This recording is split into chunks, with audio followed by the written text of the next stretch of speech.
उनके बारे में कुछ बताना जरूरी नहीं, लोग उनको अच्छी तरह से जानते हैं। आइए बिला ताखीर उनको बुलाया जाए। खतीब अहले सुन्नत हजरत मौलाना उस्मान रजा चिश्ती को। लेकिन यही कहूँगा कि तकबीर के नारों से दुनिया को हिला देंगे। अगर आप वाकई में सच्चे फल के सुन्नी हैं और इमाम हुसैन से मोहब्बत कर देंगे तो आप हजरत बोला करिए। बगैर बोलते हुए आप हजरत अच्छे नहीं लगते, क्योंकि शेर पढ़ रहा हूं कि तकबीर के नारों से दुनिया को हिला देंगे।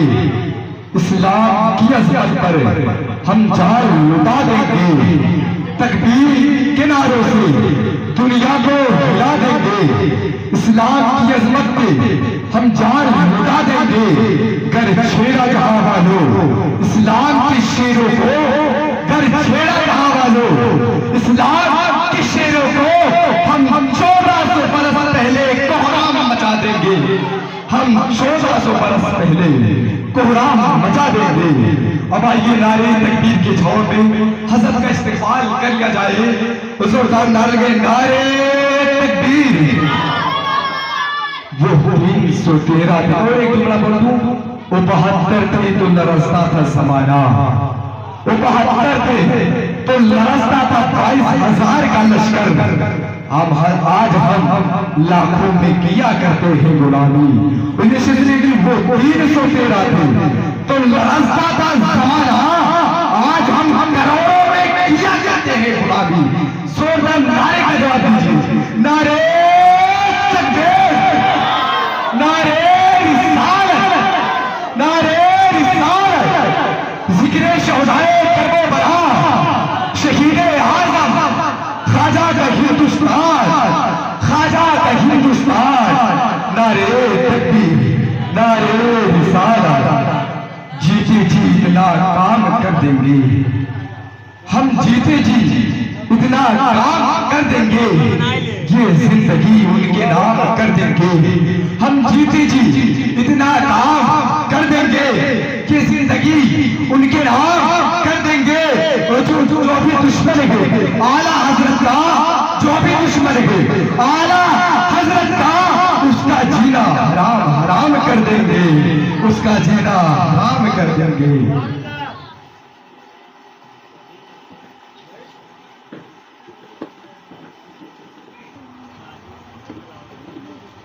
मुअज़्ज़ज़ सामिईन किराम,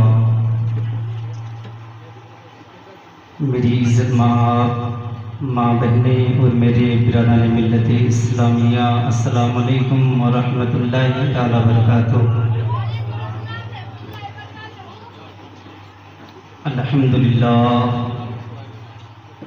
अल्हम्दुलिल्लाहि नहमदुहु व नस्तईनुहु व नस्तगफिरुहु व नु'मिनु बिही व नतवक्कल